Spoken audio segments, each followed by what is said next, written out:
A blood-red sun hung low over Cottonwood Springs, casting long shadows across a town built on stolen land and buried secrets. 5 cowboys from the Diamond Bar Ranch rode in weekly, spending their pay on whiskey and whatever else caught their eye. For them, consequences were something other men worried about. But they never counted on Running Elk, a towering Apache warrior whose shadow stretched longer than most men stood tall. He'd sworn to protect Maria, a Mexican woman who'd shown him kindness when others showed only hatred. When those cowboys took what wasn't offered and left her broken, something ancient and terrible awoke in Running Elk's soul. Could even the mightiest warrior find justice in a land where the law protected only those with white skin? Before we jump back in, tell us where you're tuning in from, and if this story touches you, make sure you're subscribed, because tomorrow I've saved something extra special for you. Dawn broke reluctantly over Cottonwood Springs, the morning light revealing what darkness mercifully concealed. A weathered wooden sign, riddled with bullet holes from drunken target practice, welcomed visitors to a town that rarely offered the same courtesy to strangers. Main Street cut through Cottonwood Springs like a jagged scar. Businesses to the north, the poorer quarters to the south, where the Mexican and Chinese residents lived in crowded conditions. The centerpiece of town was the Frontier Saloon, its fresh paint and ornate facade, standing in stark contrast to the utilitarian structures surrounding it. Across the street, Sheriff Wilson Hayes's office sat like an afterthought, its tin star hanging crookedly above the door. As the town stirred to life, Eli Thompson unlocked his general store. At 65, Eli had witnessed Cottonwood Springs transform from an Apache watering hole to a settlement with aspirations of respectability. His ledger, bound in cracked leather, told the true story of the town, who paid their debts, who shirked them, and which accounts were marked with a small red cross, meaning no credit under any circumstances. "Mornin', Martha," he called to the seamstress opening her shop next door. "Heard the Diamond Bar boys were riding in today." Martha's smile tightened. "Lord help us. Every time they come, something gets broken or someone gets hurt." "That's the truth of it," Eli agreed, running a hand through his thinning white hair. "Theodore Diamond's money spends well enough, but his men," he shook his head. By midday, the distinct thunder of hooves announced the arrival of the Diamond Bar cowboys. Dust billowed around them as they rode 5 abreast down Main Street, forcing a wagon to veer sharply aside. Leading them was Caleb Thornton, his black hat pulled low over cold blue eyes. The silver conchos decorating his saddle caught the sunlight, as did the polished handle of his Remington revolver. Sheriff Hayes emerged from his office, thumbs hooked in his belt. At 50, Hayes moved with the stiffness of old injuries and carried the weight of compromise in the stoop of his shoulders. His badge, pinned to a vest stretched tight across his barrel chest, represented law, but a selective kind that bent to accommodate power and wealth. "Caleb," he acknowledged with a curt nod. "Boys." Caleb reined his horse to a stop. "Sheriff, town's still standing, I see." "For now," Hayes replied. "Keep it that way." Behind Caleb rode Frank Weber, a lean man with a Confederate cavalry hat and dead eyes that constantly scanned his surroundings. Billy Hayes, the sheriff's own nephew, followed, barely 20 and eager to prove himself among harder men. Mitch Corbin swayed slightly in his saddle, already half drunk before noon. Samuel Tucker brought up the rear, his massive frame making his horse seem small by comparison. They dismounted outside the saloon, boots raising small clouds of dust as they hit the ground. The batwing doors swung open, and Theodore Diamond himself stepped out, a rarity, as the rancher seldom came to town. "Gentlemen," Theodore greeted his men, his silver mustache impeccably waxed. "Productive month." "Yes, sir," Caleb answered. "Ran off those squatters from the north section. Won't be coming back." Theodore nodded approvingly. "Good. Join me for a drink. We have matters to discuss." As they entered the saloon, Maria Vasquez hurried past with a basket of laundry. She kept her eyes down, pressing herself against the boardwalk's edge to remain invisible. One of the cowboys, Billy, noticed her and nudged Frank, who glanced over with predatory interest. From the edge of town, Running Elk watched the procession. He stood motionless among the juniper trees, his massive frame as still as the mountains behind him. A town map lay partially unfolded in his hands, not the official one sold in the general store, but one he had carefully drawn himself over years, marking not just buildings, but the invisible boundaries that divided people. His map showed the places where Native Americans could expect trouble, the homes where a hungry man might find kindness, the shortcuts and hiding places unknown to most white residents. It was a document of survival. Running Elk watched Maria's quickened pace, noted the cowboys' arrival, and felt the subtle shift in the town's rhythm. His fingers traced a path on his map, from the saloon to Maria's small adobe house on the outskirts. Then, silently, he folded the map and melted back into the landscape. In the saloon, the Diamond Bar men laughed loudly as Theodore Diamond bought the first round. Outside, the town continued its business, but with a tension that tightened like a hangman's rope, slowly choking the air from Cottonwood Springs. Maria Vasquez's hands were cracked from lye soap and hot water, each wrinkle and callus a testament to years of labor. At 36, her face retained traces of the beauty that had once turned heads, now tempered by grief and hardship. As she scrubbed a stubborn bloodstain from a ranch hand's shirt, she hummed a lullaby her mother had sung in Sonora. A small laundry business operated from a lean-to attached her adobe home on the southern edge of Cottonwood Springs. The structure was humble but meticulously maintained. Whitewashed walls, swept dirt floor, and a small garden where herbs and vegetables grew in careful rows. Here, in this space that belonged only to her, Maria found moments of peace. Around her neck hung a silver cross on a simple leather cord. It had been her grandmother's, then her mother's, and now hers, perhaps the only thing of value she owned, that hadn't been taken or sold. During difficult times, her fingers often found it when she was troubled, as they did now with the Diamond Bar men in town. "Senora Vasquez," a quiet voice interrupted her work. Maria looked up to see Margaret Wilson, the banker's wife, standing at the edge of her property. Despite her husband's prominence, Margaret came alone, carrying a bundle wrapped in brown paper. "Miss Wilson," Maria nodded respectfully, drying her hands on her apron. "Come in, please." Margaret glanced over her shoulder before stepping into the yard. "I have these linens. The edges are frayed, but James doesn't know I've brought them." This was their arrangement. Margaret bringing work directly, paying Maria fairly from her household money, despite her husband's insistence that they use only the Chinese laundry in town.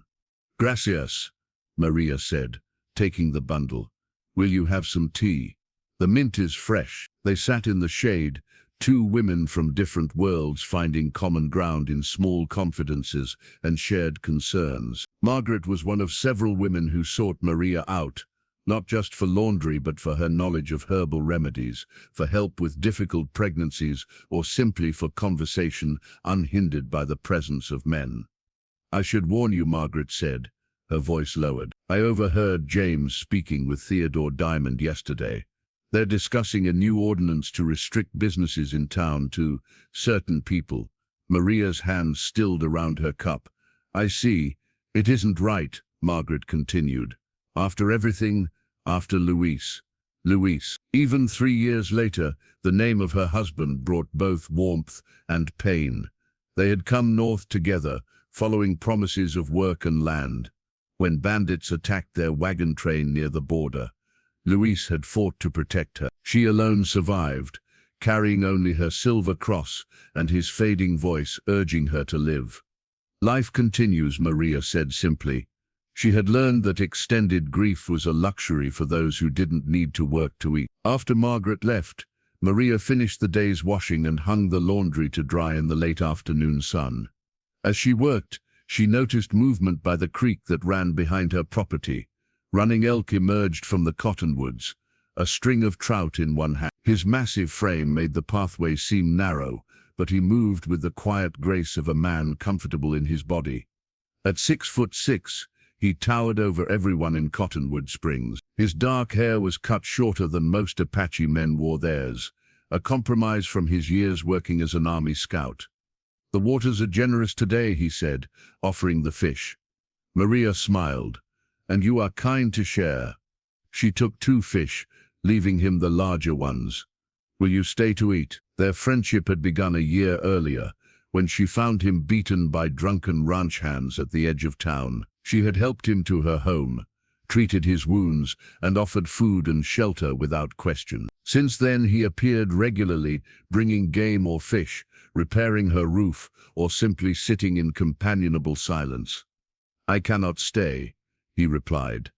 "There is trouble in town." Maria nodded, thinking of the Diamond Bar men. "Be careful, my friend." Running Elk's dark eyes studied her face. "You are worried." "It is nothing," she assured him, her hand unconsciously finding the silver cross. "Just old memories." He didn't press, but his gaze lingered a moment longer before he nodded farewell and disappeared back into the growing shadows. That night, Maria sat alone by candlelight, mending a torn shirt. Outside, coyotes called to one another, their voices echoing across the desert. She touched her grandmother's cross, a talisman against darkness, and tried to ignore the feeling that something was watching her small home from the gathering night. Running Elk moved through the high desert like a shadow between worlds. The early morning air carried the scent of sage and juniper as he tracked a mule deer through the foothills outside Cottonwood Springs. His massive frame belied his stealth, 6'6" of coiled strength that could be unleashed or restrained with equal discipline. He paused, dark eyes scanning the horizon where the sun pushed golden light across the land. This moment when day replaced night was sacred to his people, a time of vulnerability and power. He removed a small leather pouch from around his neck, untied its drawstring, and selected a pinch of sacred tobacco. With reverence, he offered it to the 4 directions, his lips forming prayers in Apache that few living people still remember. The medicine pouch had been his father's, recovered from his body after the massacre at White Rock Canyon. Inside were objects representing Running Elk's divided existence, eagle feathers and brass buttons, obsidian arrowheads and a cavalry medallion, sage bundles and a small English prayer book. Each item told a story of loss and survival in a changing world. As a child of 7, Running Elk had watched from a hiding place as soldiers slaughtered his family. Lieutenant Joseph Morgan had found him afterward, a skinny, mute boy, clutching his father's knife. Instead of finishing the job, Morgan had taken him to Fort Buchanan, gradually earning the boy's trust. For 10 years, Running Elk lived between worlds, learning the white man's language and ways while privately maintaining the traditions his father had taught him. When Morgan died of fever, Running Elk left the fort. Neither fully Apache nor accepted by white society, he carved out an existence on the margins. His size alone kept most trouble at bay. Few men were willing to test themselves against him. Those who did rarely made the same mistake twice. He returned his attention to the deer tracks, following them to a small clearing where the animal grazed. One clean shot from his Winchester would provide meat for a week. He raised the rifle, sighted along the barrel, and gently squeezed the trigger. Later, as he dressed the carcass with practiced efficiency, Running Elk sensed another presence. His hand moved to his knife, but he continued working, giving no indication he was aware of being watched. "You still hunt like an Apache," a voice called in the tribal language. Running Elk looked up to see Gray Fox, an elder from the San Carlos Reservation, who occasionally ventured beyond its boundaries to trade. The old man's face was a map of wrinkles, his eyes still sharp despite his years. "And you still walk like a white man," Running Elk replied with rare humor, gesturing for the elder to join him. They shared jerky and water as Running Elk continued preparing the deer. The conversation moved between Apache and English, a reflection of their shared experience of straddling different realities. "There is talk on the reservation," Gray Fox said eventually. "Army patrols increasing, More land being surveyed. Running Elk nodded. He had noticed the same. The railroad comes closer. They want the copper in the mountains. And what does the giant want? Gray Fox asked, using the name many Apache called Running Elk. The question hung between them. Running Elk continued his work, cutting strips of meat for drying. What did he want? Peace, perhaps. A place where he belonged. These seemed like impossible dreams in a land where belonging was defined by blood and boundaries. To survive, he answered finally. Like our people have always done. Gray Fox studied him. You live too close to the white town. It is dangerous. Running Elk thought of Maria, her kindness when she found him beaten and left for dead, how she had tended his wounds without fear or judgment. One of the few people who saw him as a man rather than a curiosity or a threat. There are good people there, he said, and bad, like anywhere. When they parted, Gray Fox left a small carved stone fetish, a mountain lion, symbol of leadership and power. Running Elk added it to his medicine pouch, this new item joining the collection that chronicled his life's journey. By mid-afternoon he had dried the meat and cached most of it, keeping only what he would need for a few days. His thoughts turned to Cottonwood Springs and the Diamond Bar Cowboys, who had ridden in. Their presence always brought trouble, especially for those who lived on society's edges. As the sun began its descent, Running Elk felt an uneasiness settle over him, a warrior's instinct, sensing danger before it materialized. He checked his Winchester, ensuring it was clean and loaded, then his knife and pistol. Something was coming. He could feel it in the air like the electric tension before a storm. He began moving toward town, toward Maria's small home on its outskirts. The medicine pouch bounced lightly against his chest with each step, its contents rattling together like whispered warnings. The Frontier Saloon hummed with activity as afternoon stretched toward evening. Smoke hung in layers beneath the pressed tin ceiling, and the scarred bar bore witness to countless brawls and celebrations. In the corner, the Diamond Bar Cowboys had claimed the largest table, their presence commanding the room's attention. Caleb Thornton leaned back in his chair, one boot propped against a table leg. At 38, he carried himself with the easy confidence of a man accustomed to getting his way. His blonde hair was neatly trimmed, his clothing of better quality than the average cowhand, signs of his position as Theodore Diamond's foreman and trusted enforcer. Another round, he called to the bartender, tossing a silver dollar that spun across the polished wood. Beside him lay his custom bullwhip, its braided leather handle inlaid with silver. The 6-foot length of plated rawhide was more than a tool for driving cattle. It was an extension of Caleb's authority, a symbol of the punishment he could deliver with frightening precision. Generous of the boss to give us 3 days in town, Frank Weber remarked, shuffling a deck of cards with practiced fingers. At 45, Frank was the oldest of the group, a former Confederate cavalry officer whose dead eyes had seen horrors at Shiloh and Antietam long before he came west. Must be important business. Railroad business, Caleb confirmed, lowering his voice. Diamond selling access rights through the north section. Once those tracks are laid, this backwater becomes valuable property. He tapped the table, and will be set for life if we keep his confidence. Young Billy Hayes dealt the cards, his eager movements betraying his 20 years.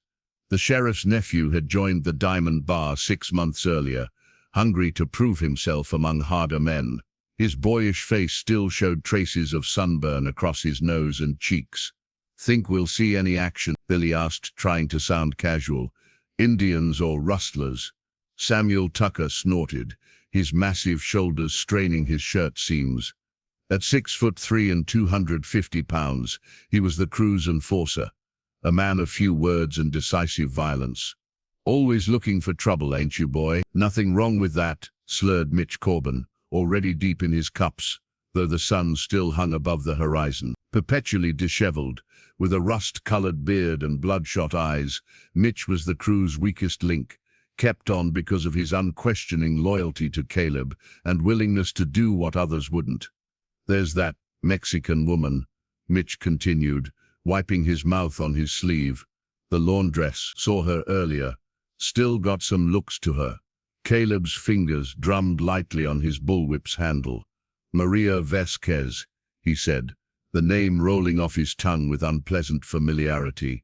Keeps to herself most. Heard she's friendly with that big Apache, Frank commented, arranging his cards. The one they call Running Elk. Friendly, Mitch snickered. How friendly we talking?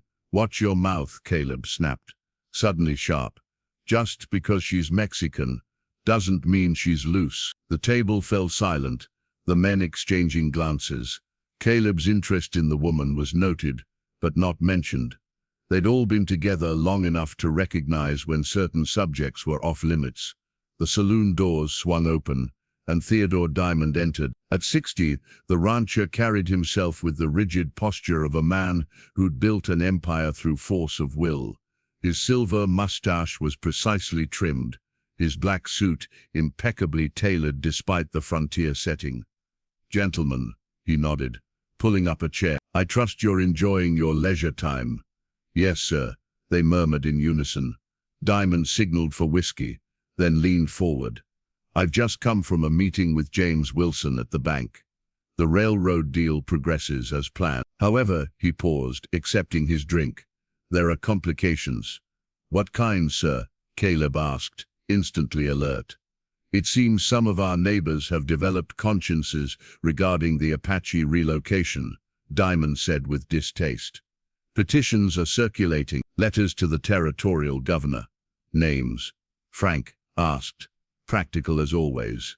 Diamond sipped his whiskey. "I'm compiling a list. For now, I need you boys to keep your ears open. Find out who's stirring up trouble." As they discussed strategy, Sheriff Wilson Hayes entered the saloon, nodding to the bartender, before approaching their table. His gaze lingered on his nephew before addressing Diamond. "Theodore," he said, his tone carefully neutral. "Mind if I borrow Caleb for a moment?" Outside, Hayes lit a cigar, offering one to Caleb, who declined. "There's trouble brewing," the sheriff said without preamble. "Army patrol found signs of renegade Apache near White Rock Canyon. Thought you should know given your range borders that area." Caleb's hand unconsciously moved to his bullwhip. "Appreciate the warning. Keep your boys in line while you're in town," Hayes added. "I've got enough problems without drunken cowboys adding to them." Caleb's smile didn't reach his eyes. "Always do, Sheriff." As Hayes walked away, Caleb remained on the boardwalk, watching the town's evening activities unfold. His fingers caressed the bullwhip's handle, feeling the familiar silver inlays beneath his touch. In the distance he caught a glimpse of Maria Vasquez, hurrying home with her day's washing complete. His eyes narrowed thoughtfully before he turned and re-entered the saloon. Dusk settled over Cottonwood Springs, painting the adobe buildings in shades of amber and purple. Maria Vasquez secured the last of her dried laundry in a wicker basket, her movements quick and efficient. The evening air carried a chill that whispered of the coming autumn, and she pulled her blue shawl tighter around her shoulders. The shawl had been a gift from her mother, hand-woven wool dyed with indigo, its edges embroidered with small yellow flowers. Simple, yet beautiful, it was one of the few possessions that connected her to her life before Cottonwood Spring. When wrapped in it, she could almost smell the cooking fires of her childhood home.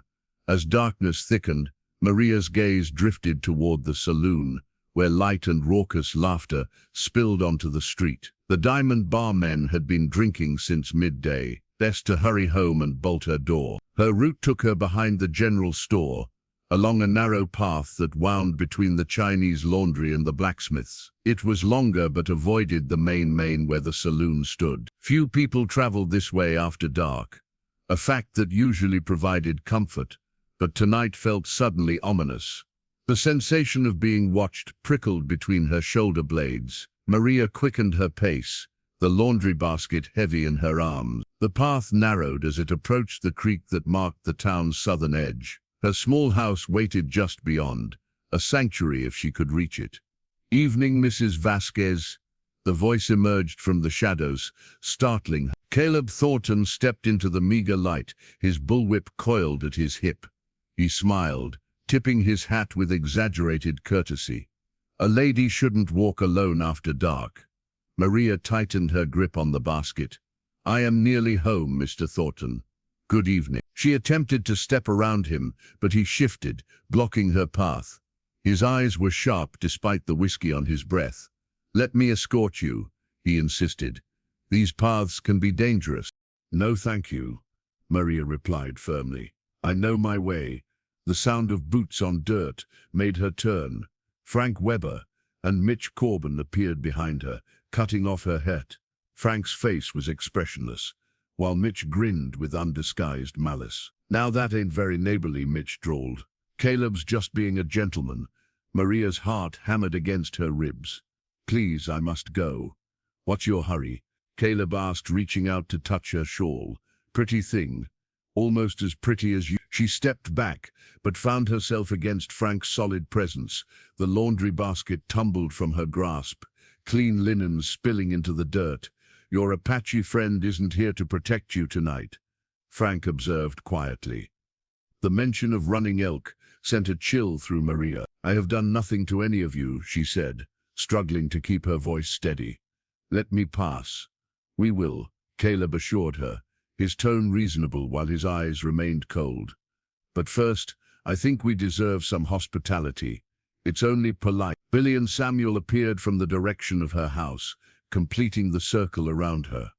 Young Billy looked uncertain, glancing between Maria and the other men. Samuel's expression was blank, his massive hands flexing at his sides. No, Maria said, the word barely audible. Caleb's face hardened. No, he reached for her, fingers tangling in the blue shawl. That's not an option tonight.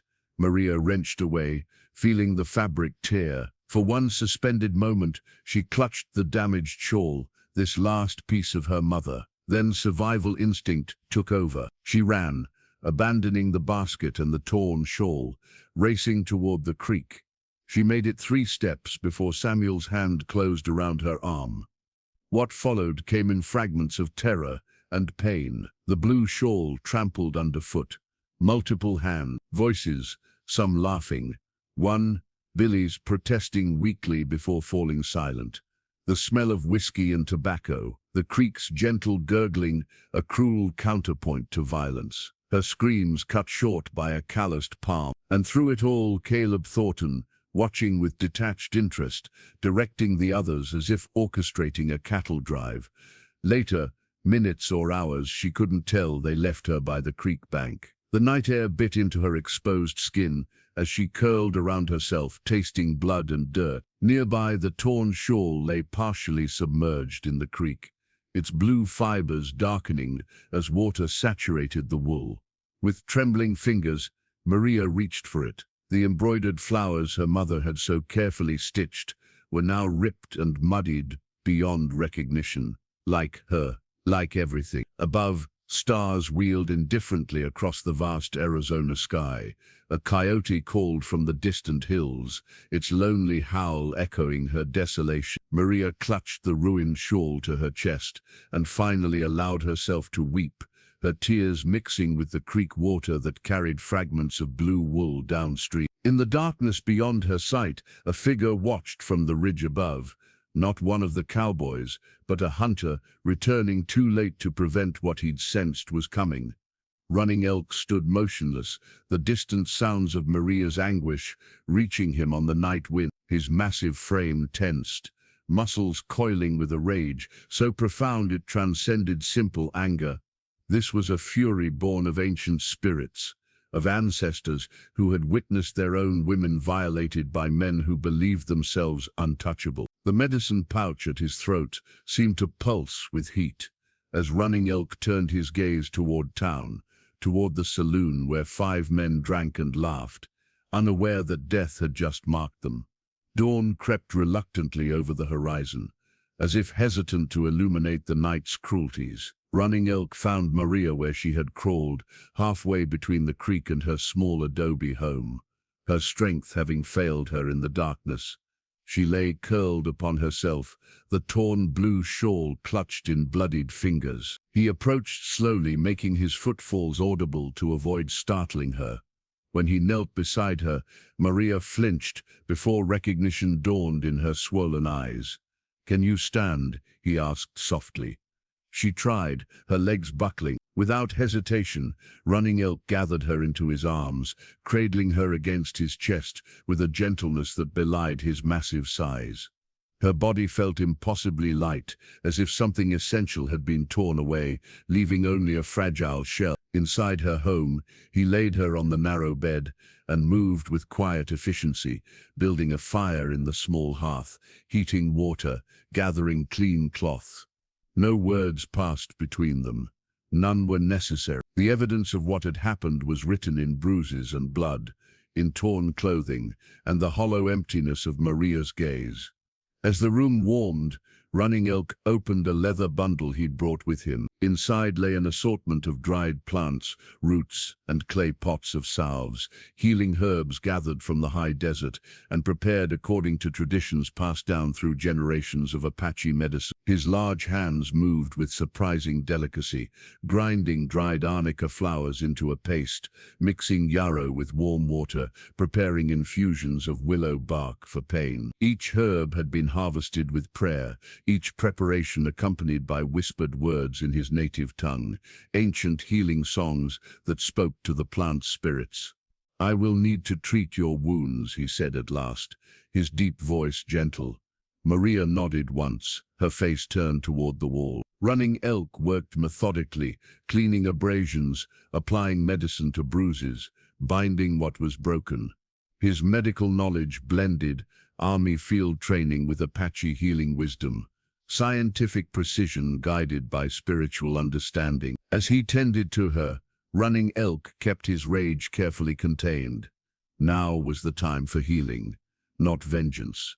But beneath his calm exterior, fury gathered like storm clouds, dark and electric. When he had done all he could, he helped Maria drink a tea brewed from valerian root and passion flower. Soon her breathing deepened as merciful sleep claimed her. Running Elk settled by the hearth, keeping what the morning sun climbed higher, casting light through the small window across the earthen floor. Outside, Cottonwood Springs continued its daily rhythms, unaware of the night's events, unaware that something fundamental had shifted in the spiritual balance of their frontier town. Around midday, Maria stirred, her eyes opening with the momentary peace of one who has forgotten, followed swiftly by the crushing return of memory.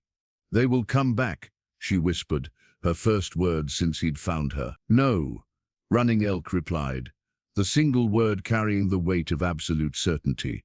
"They will not." Maria studied his face, seeing something there that caused her to shiver despite the room's warmth. "The sheriff would do nothing," he finished for her.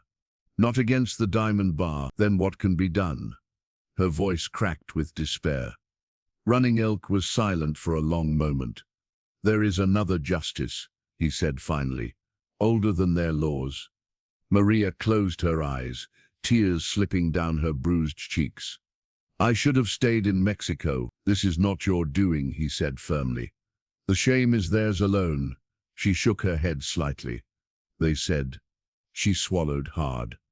"They said it was because of you, because I helped you." Running Elk's expression remained unchanged, but something shifted in his dark eyes, a coldness settling there like ice, forming over deep water. "Their names," he said quietly. "I need their names. What will you do?" He didn't answer. Instead, preparing another cup of medicinal tea, the herb's scent filled the small room. Earthy, bitter, carrying the promise of healing. He added a spoonful of precious honey, acquired through trade with a rancher's wife who respected his knowledge of local plants. "Caleb Thornton," Maria finally said, accepting the cup with trembling hands. "Frank Weber, Mitch Corbin, Samuel Tucker." She hesitated. "And Billy Hayes, the sheriff's nephew." He didn't participate the same way, but he watched. He did nothing. Running Elk committed each name to memory, each one a debt to be collected in full. The day passed slowly. Running Elk left briefly to hunt, returning with a rabbit, which he prepared into a simple stew. Maria ate little but seemed strengthened by his presence. As evening approached, he added protective bundles of sage and cedar to the fire, filling the home with cleansing smoke. "You should go to your people," Maria said as darkness fell. "The reservation. My people are dead," he replied simply, "killed by men who thought themselves beyond judgment." In the hearth, the fire consumed a bundle of healing herbs, releasing aromatic smoke that curled toward the ceiling. The herbs represented more than medicine. They embodied an ancient covenant between humans and the natural world, a promise that while wounds might come, healing would follow. And sometimes healing required the cutting away of diseased flesh. Running Elk watched the smoke rise, his decision already made. The Diamond Bar men had sown violence. They would reap the same. It was the way of things, the natural balance that even the white man's laws couldn't override. Outside, the first stars appeared in the darkening sky, bearing silent witness to his unspoken vow. 3 days passed. Maria slept fitfully, waking from nightmares with silent screams. Running Elk remained, leaving only to hunt or gather more herbs, moving like a shadow across the land. He spoke little, but his presence provided a sense of safety that words could not. On the 4th morning, Maria sat at her small table, sipping willow bark tea. Her physical wounds were beginning to heal, the bruises fading from deep purple to sickly yellow-green. The invisible wounds remained raw. "The Diamond Bar men will be leaving town soon," she said, breaking the silence. Returning to the ranch, Running Elk nodded once. He'd been tracking their movements from a distance, learning their patterns, watching them laugh and drink as if nothing had happened, as if they hadn't destroyed something precious. "When they leave," Maria continued, her voice steadier than it had been in days, "you should go as well." He looked at her questioningly. "Not with them," she clarified. "Away from here. This town, this territory, they are powerful men with powerful friends." "What happened to me?" she faltered, then straightened her shoulders. "It has happened before, to other women. Nothing changes." Running Elk rose from where he'd been cleaning his rifle. He moved to the door and opened it, gesturing for Maria to follow. Outside, the morning air carried the scent of sage and dust. He led her behind her small house to a flat area of packed earth, where he had carefully swept away debris. From a pouch at his waist, he withdrew a handful of white cornmeal and began to pour it onto the ground in an intricate pattern. His movements were precise, practiced, a ritual learned in childhood from his father, who had learned it from his father before him. "This is the Gahar Bishay," he explained as the sacred design took shape. "The path of balance." Maria watched silently as he completed the ceremonial ground painting, a complex mandala of interconnected lines symbolizing the web of existence. At its center, Running Elk placed a single eagle feather, pure white except for its black tip. The feather had been given to him by Grey Fox years earlier, after Running Elk had saved the old man's granddaughter from drowning. Not just any feather, but one from a white-headed eagle, rare and considered deeply powerful in Apache spiritual practice. It represented truth, justice, and the piercing vision that sees beyond deception. "In your church," Running Elk said, "you make promises to your God." Maria nodded, her hand unconsciously finding the silver cross at her throat. "My people also make sacred vows." He knelt beside the ground painting.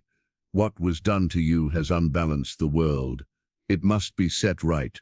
From his belt, Running Elk drew his hunting knife. The blade caught the morning sunlight as he made a small, precise cut across his palm. Blood welled, dark against his skin. He held his hand over the eagle feather, allowing 3 drops to fall upon its white surface. "Blood answers blood," he said in Apache, then repeated it in English for Maria. "I make this vow before the Creator and the spirits of my ancestors. The men who harmed you will face justice, each one, until balance is restored." Maria's eyes widened. "You mean to kill them?" It wasn't a question, but Running Elk answered nonetheless. "I mean to hunt them, as they hunted you. I mean to let them feel fear, as they made you feel fear. What happens after that will be their choice." "There are 5 of them," she said, "and the law will protect them, not you." Running Elk's expression remained impassive. "Your law counts Apache leaves as worth less than white ones. It always has. But there are older laws in this land." He gestured to the eagle feather, now stained with his blood. "This is my oath. I cannot turn from it without losing my soul." Maria looked at him for a long moment, then knelt across from him at the edge of the ceremonial painting. To his surprise, she used her fingernail to make a small cut on her own palm, adding her blood to the feather. "Then I am bound to your oath as well," she said quietly. "What was done to me was done to both of us." Running Elk hadn't expected this, the sharing of his blood oath. It created a connection between them that transcended ordinary friendship. Among his people, such a bond was considered as sacred as any marriage ceremony. As the sun climbed higher, they remained kneeling on either side of the Gahe Bishai, the painted lines lenting them like a web of fate. The blood on the eagle feather dried, turning from bright crimson to rusty brown, sealing their shared vow. Later, as dusk approached, Running Elk prepared for departure. He checked his Winchester repeating rifle, his pistol and the knife sheathed at his hip. Each weapon was cleaned, loaded and ready. In his saddlebags, he packed only essentials: ammunition, jerky, cornmeal and his medicine pouch. "I will return when it is finished," he told Maria as he mounted his horse. She handed him a small cloth bundle. "Food for your journey." Their fingers touched briefly in the exchange. No further words were needed. The blood oath had said everything necessary. As Running Elk rode away, the eagle feather, now cleaned and secured in his medicine pouch, seemed to pulse against his chest with each heartbeat, a constant reminder of his sacred promise. 2 days after leaving Maria's home, Running Elk stood motionless among the scrub pine at the edge of Whiskey Flats, a ragtag settlement 20 miles from Cottonwood Springs. The sun had just dipped below the western mountains, casting long shadows across the dusty main street. Through the grimy window of the settlement's only saloon, he could see Mitch Corbin hunched over a bottle. The Diamond Bar men had separated after leaving town. Caleb, Frank, and Billy returning to the ranch, while Samuel and Mitch had been dispatched on errands. Running Elk had tracked Mitch with the patience of a mountain lion, following him to this remote outpost where the cowboy had promptly abandoned his assigned duties in favor of whiskey. A silver flask gleamed on the rough-hewn bar beside Mitch's elbow. Even from a distance, Running Elk could see the elaborate engraving, a gift from Theodore Diamond to his men last Christmas, each one marked with the ranch's brand and the recipient's initials. Mitch's flask had seen hard use, its surface dented and scratched from being dropped in drunken stupors. Running Elk settled into the shadows to wait. The Apache way of war wasn't to confront an enemy at his strongest, but to strike when advantage favored the hunter. He would not sully his sacred oath with impatience. As night deepened, the saloon gradually emptied until only Mitch remained, along with the bored barkeeper, who pointedly began extinguishing lamps. Finally, the cowboy staggered to his feet, pocketed his flask, and lurched through the door into the darkness. Mitch managed to find his horse, nearly falling as he hauled himself into the saddle. The animal knew the way back to Diamond Bar, requiring minimal guidance from its inebriated rider. As they left the settlement's meager lights behind, Mitch began singing tunelessly, occasionally pausing to drink from his flask. Running Elk followed at a distance, his horse's hooves wrapped in cloth to muffle their sound. The quarter moon provided just enough light to navigate the trail that wound through rocky terrain toward a cutoff that would eventually join the main road to Diamond Bar Ranch. 2 miles from Whiskey Flats, the trail narrowed as it passed through a steep walled canyon, a perfect place for an ambush. Running Elk dismounted, tied his horse in a sheltered alcove, and climbed to a position overlooking the path. Mitch would pass directly beneath him, channeled by the canyon's natural funnel. He didn't have to wait long. The cowboy's slurred singing announced his approach. Bouncing eerily off the canyon walls, Running Elk nocked an arrow to his bow, a weapon he'd chosen specifically for its silence. The rifle would come later, if needed. Mitch's horse plodded around the bend, its rider swaying in the saddle. Running Elk drew the bowstring back to his cheek, sighted along the arrow's shaft, and released. The missile hissed through the darkness, striking the ground directly in front of the horse. The startled animal reared, nearly unseating Mitch, who cursed and fought for control. When he'd steadied his mount, he peered blearily into the shadows. "Who's there?" he called, hand moving clumsily toward his holster. "Show yourself." Running Elk notched another arrow. This one struck the cowboy's hat, pinning it to a juniper behind him. Mitch yelped, finally sobering enough to realize his danger. He clawed at his revolver, firing wildly into the darkness. "Help!"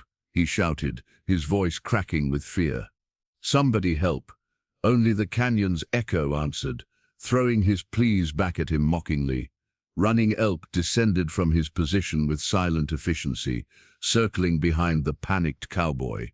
"Remember her," a deep voice said from the darkness. Mitch whirled, firing again and striking nothing. "Who's there?"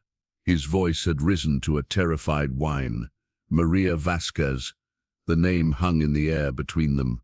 Recognition dawned on Mitch's face, followed by a flash of guilt quickly replaced by defiance. "The Mexican whore," he sneered, though his voice trembled. "That what this is about? Hell, she was asking for it.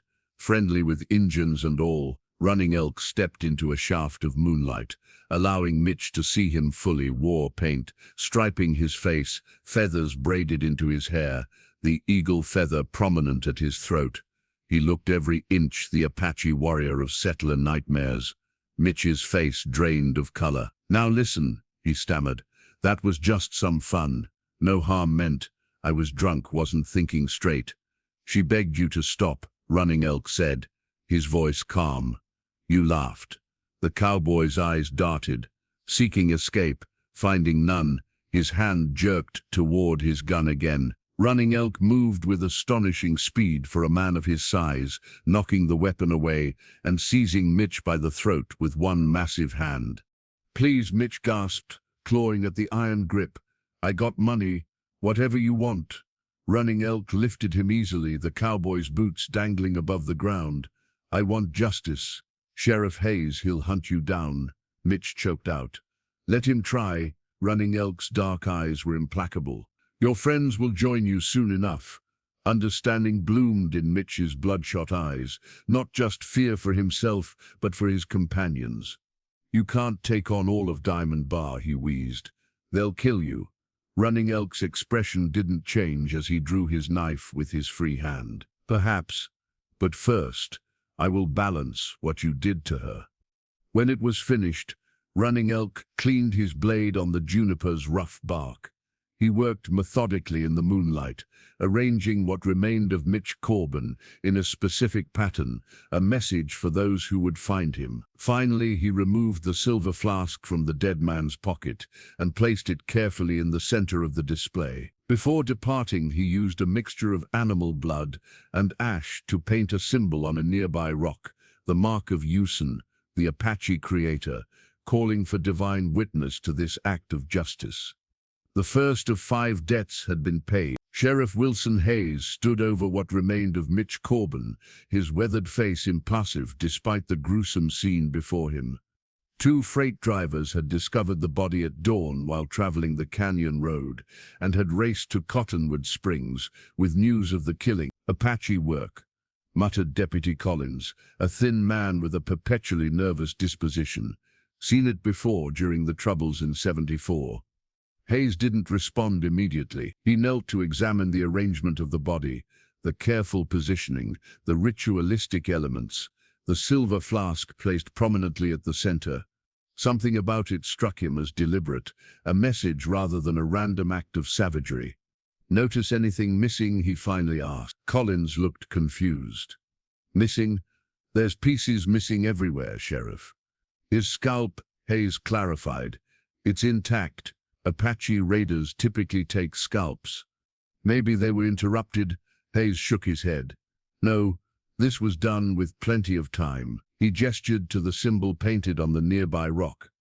Whoever did this wanted him found, wanted this seen. From his saddlebag, Hayes withdrew a folded paper, its heavy stock and official letterhead, unmistakable, a wanted poster, freshly printed at his order after consulting with Theodore Diamond yesterday. The artist rendering showed a massive Apache man with distinctive features that set him apart from generic Indian depictions on standard army notices.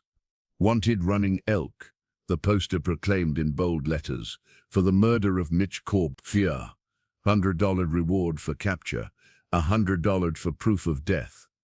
The description beneath listed his unusual height, his previous work as an Army scout, and his known associations in Cottonwood Springs. At Diamond's insistence, the poster specifically mentioned suspected involvement with Mexican nationals, a thinly veiled reference to Maria Vasquez.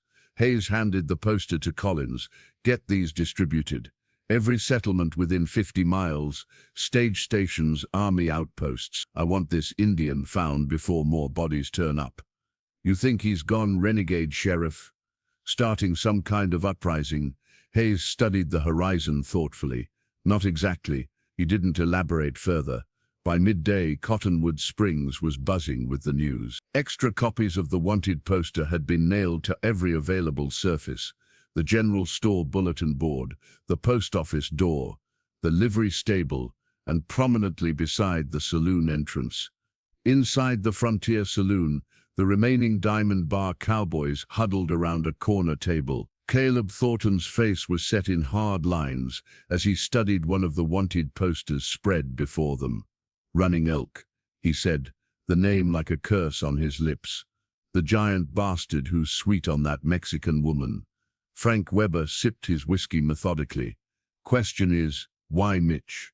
Why now?" Young Billy Hayes shifted uncomfortably. "You don't think it's because of what we did to—" "Shut up," Caleb hissed, glancing around to ensure they weren't overheard. "That's got nothing to do with this, doesn't it?" Samuel Tucker rumbled, his first contribution to the conversation. "Timing's awful convenient." The Batwing doors swung open as Theodore Diamond entered, accompanied by Sheriff Hayes. The rancher's silver mustache twitched with barely controlled fury as he approached their table. "Gentlemen," Diamond greeted them, his cultured voice at odds with the violence in his eyes. "I've just viewed poor Mitch's remains. This will not stand." "We'll hunt that Apache down," Caleb assured him. "Make him pay." Diamond nodded. "Indeed, but carefully. This savage isn't like the others. He was army trained, knows our methods." Sheriff Hayes cleared his throat. "There's something else you should know." He looked pointedly at the barkeeper, who took the hint and moved to the far end of the bar. "Mitch was killed with Apache methods, but with unusual specificity. Certain wounds suggest a personal nature to the attack." "What are you suggesting, Sheriff?" Diamond asked sharply. "I'm suggesting there might be a motive beyond random violence." Hayes's gaze lingered on each cowboy in turn. "Has Running Elk had any recent conflicts with your men?" The cowboys exchanged glances. Billy stared fixedly at his glass. "None that would warrant this," Caleb answered smoothly. "Though he's always been hostile to white men, despite working for the army." Hayes nodded slowly, unconvinced. "I'll be doubling patrols around town. In the meantime, I recommend your men travel in pairs, at minimum." After the sheriff and Diamond departed, Frank leaned forward. "We need to find him first, before the law does." "Agreed," Caleb said. "Samuel, you head north toward the reservation border. Frank, deck his usual hunting grounds in the eastern foothills. Billy, you stay close to town." "What about you?" Billy asked. Caleb's smile was cold. "I'm going to pay a visit to his Mexican friend. See what she knows." As the men dispersed, a Mexican laborer who had been sweeping the boardwalk outside slipped away toward the south side of town. Within the hour, Maria Vasquez, still bearing fading bruises, received word of Mitch Corbin's death, and the manhunt now organized against Running Elk. She touched the silver cross at her throat, remembering the blood oath they had shared. One debt paid, 4 remaining. As she closed her door against the afternoon sun, Maria noticed a wanted poster nailed to a post across the street. Running Elk's face stared back at her, rendered in harsh black ink on yellow paper, the word wanted screaming above his solemn features. Justice and criminality, she reflected, often depended entirely on who was telling the story. Samuel Tucker rode north along the reservation boundary, his massive frame making his horse labor beneath him. 3 days had passed since they'd found Mitch, and fear had settled into his bones like winter cold, not that he'd admit it to the others. Samuel had built his reputation on being fearless, the enforcer, the man Caleb called when persuasion required fists rather than words. The weight of brass knuckles in his pocket offered some comfort. The weapon had served him well over the years, its 4 interlocked rings fitting his meaty fingers like an extension of his hand. Each knuckle was studded with a small rounded spike, not sharp enough to break skin easily but perfect for shattering bone. One set of ridges bore the faded initials ST that he'd crudely etched himself after winning them in a mining camp brawl in his younger days. Samuel had never been a man troubled by conscience. Violence was simply a tool like a hammer or a saw. But Mitch's death had shaken him more than he cared to acknowledge. He'd seen men killed in brawls, infights and hangings, but what Running Elk had done went beyond killing. It was execution, judgment. He'd been riding since dawn, checking abandoned shacks and known Apache camps along the reservation's edge. The terrain had grown increasingly rugged, dotted with sandstone formations and twisted juniper trees that cast human-shaped shadows. Perfect ambush country. Samuel's hand moved to his Colt revolver, drawing comfort from its solid presence.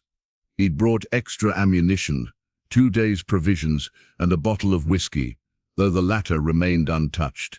He needed clear senses for this hunt. At midday he reined his horse to a stop beside a small spring to rest. As he dismounted, something caught his eye, a partial boot print in the mud, larger than average. He knelt to examine it, then scanned the surrounding area with newfound alertness. The shot came without warning, a rifle crack, echoing off the canyon walls. Samuel's horse screamed and collapsed, the bullet finding its heart with precision. Samuel dove behind a boulder, drawing his revolver as he rolled. "Show yourself, you red bastard," he shouted, his voice bouncing back at him from the stone walls. Silence answered. Samuel pressed his back against the boulder, breathing heavily. The horse lay 20 feet away, beyond reach. His canteen, most of his ammunition, and his provisions remained with the dead animal. Minutes stretched into an hour. The sun beat down mercilessly. Samuel licked dry lips, cursing his decision to leave the whiskey in his saddlebag. His shirt grew dark with sweat as he maintained his vigilance, gun trained on the surrounding ridges. When the voice finally came, it seemed to emanate from the very rocks around him. "Samuel Tucker." Samuel fired toward the sound, the report deafening in the confined space. Stone chips flew where his bullet struck, but no cry of pain followed. "Killing my horse was cowardly," Samuel called out, trying to project confidence. "Face me like a man. The way you faced Maria Vasquez." The voice came from a different direction now. 5 against 1 woman? Samuel's blood ran cold. So it was about the Mexican woman after all. He'd suspected as much, though Caleb had insisted otherwise. "That was different," he responded, shifting position to keep his back protected. "That was just some fun. Nothing personal. It was personal to her." Running Elk's voice moved again, seemingly circling. "As this is personal to me." Samuel's fingers tightened around his revolver. "I've got friends looking for me. They'll be here soon. No one knows where you are." The voice was closer now. "No one is coming." Samuel slipped the brass knuckles onto his left hand, keeping the revolver in his right. If the Apache got close enough, he'd have a surprise waiting. Mitch was weak, Samuel called out. "Drunk and careless. I'm not him." "No," Running Elk agreed. "You were worse. You held her down." The accusation hung in the air, undeniable. Samuel had indeed been the one to use his strength against Maria, pinning her arms while the others took their turns. He told himself it wasn't his responsibility. He was just following Caleb's lead. "What do you want?" Samuel asked, genuine fear finally entering his voice. "Money? I've got some saved." "I want what cannot be given," Running Elk replied. "But justice will suffice." Hours passed in this manner, Running Elk's voice appearing from different locations, Samuel growing increasingly desperate with thirst and fear. As the sun began to set, casting long shadows across the canyon floor, Samuel realized the Apache was playing with him, wearing him down both physically and mentally. His leg muscles cramped from holding the same position too long. His mouth felt like sandpaper. Twice he'd fired at shadows, wasting precious ammunition. 4 bullets remained. "You know," Running Elk's voice came again. Conversational now, Apache warriors believe a man's death should reflect his life. Samuel wiped sweat from his eyes. "What's that supposed to mean?" Mitch lived by the bottle, weakened without honor. His death came the same way. A pause. "You lived by your strength, using it against those weaker than yourself." Samuel's fingers tightened around the brass knuckles. "And your strength will not save you now." The attack came not from any direction Samuel expected, but from above. Running Elk dropped from an overhang directly onto the boulder that had been Samuel's shelter. Before the cowboy could bring his gun to bear, a powerful kick sent the weapon spinning away. Samuel surged to his feet with surprising speed for a man his size, brass knuckles gleaming on his left hand as he swung a haymaker at Running Elk's head. The Apache slipped the blow with fluid grace, countering with a strike to Samuel's ribs that drove the air from his lungs. What followed was not the easy victory Samuel had boasted about to his companions. Running Elk matched him in size and exceeded him in skill. Each of Samuel's increasingly desperate swings met empty air or was turned aside. The brass knuckles, his signature weapon, became useless as exhaustion and dehydration took their toll. As twilight deepened in the canyon, Samuel Tucker fell to his knees, blood streaming from his nose and split lip. Running Elk stood before him, barely winded. "You relied on strength without honor," the Apache said quietly. "A poor combination." Samuel looked up, defiance still flickering in his eyes. "Just get it over with." Running Elk nodded once. When he was finished, Running Elk arranged Samuel's body according to the same ritual pattern he had used with Mitch. In the center he placed the brass knuckles, symbol of the strength that had failed their owner when faced with true justice. By morning, buzzards would begin circling above the canyon, eventually drawing the attention of searchers. They would find the second message from Running Elk to the remaining Diamond Bar men. No distance was far enough, no strength great enough, to escape retribution. Doc Miller's office sat above the apothecary on Cottonwood Springs Main Street, its weathered sign promising medical services in faded gold lettering. At 68, Jeremiah Miller had seen the territory transform from lawless frontier to aspirational civilization, though he harbored private doubts about how civilized they'd truly become. The leather-bound journal on his desk contained careful notes on every patient he'd treated in 20 years of practice. Medical observations interspersed with personal reflections, a chronicle of the town's secret history, written in a physician's precise hand. Miller considered the journal both a medical record and a moral document, the closest thing to a conscience that Cottonwood Springs possessed. A soft knock interrupted his writing. "Come in," he called, closing the journal and adjusting his wire-rimmed spectacles. Maria Vasquez entered hesitantly, a shawl drawn tight around her shoulders, despite the afternoon heat. Though her visible bruises had faded, she moved with the careful posture of someone still healing from deeper injuries. "Mrs. Vasquez," Miller greeted her, rising from his chair. "Please, sit down." She perched on the edge of the examination chair, hands folded tightly in her lap. "I need medicine, doctor." "For pain?" Miller studied her face. In the weeks since Samuel Tucker's body had been found, Maria had kept largely to herself, emerging only for necessities. Rumors circulated about her connection to Running Elk, growing more elaborate with each retelling. "The physical pain or the other kind?" he asked gently. A ghost of a smile touched her lips. Is there medicine for the other kind? Unfortunately not, Miller sighed. He opened a cabinet, removing a small brown bottle. This will help with the physical discomfort. 2 drops in water, no more than twice daily. As he handed her the tincture, Miller noticed fresh bruising on her wrist. Someone hurt you again? Maria's eyes dropped. Caleb Thornton visited yesterday, asking questions about running elk. Miller's expression hardened. Did he do more than ask questions? He was insistent when I said I knew nothing. She tucked the medicine bottle into her pocket. It doesn't matter. It matters very much, Mrs. Vasquez. Miller reopened his journal, turning to her entry.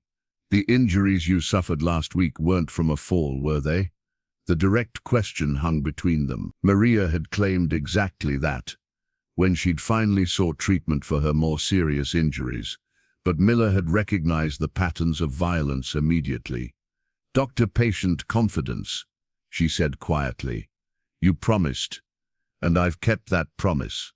Miller tapped his journal. But 2 men are dead, killed by someone apparently seeking vengeance.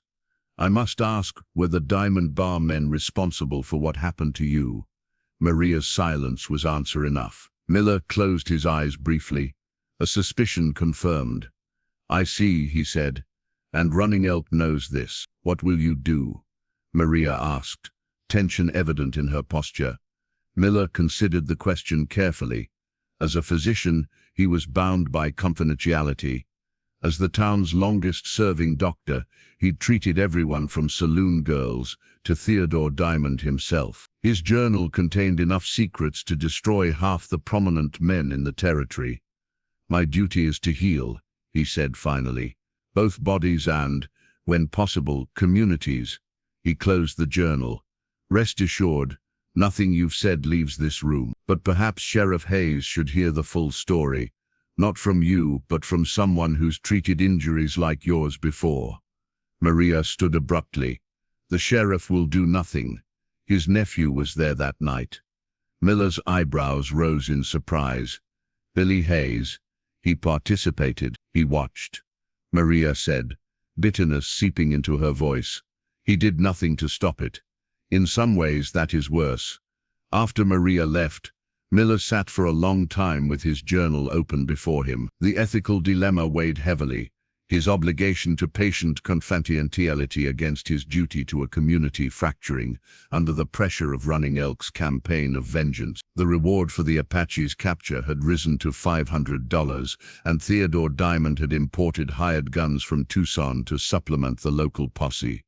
That evening, Miller made his decision. He recorded the truth of Maria's injuries in precise medical terminology, noting the pattern of abuse and his professional conclusion about multiple assailants.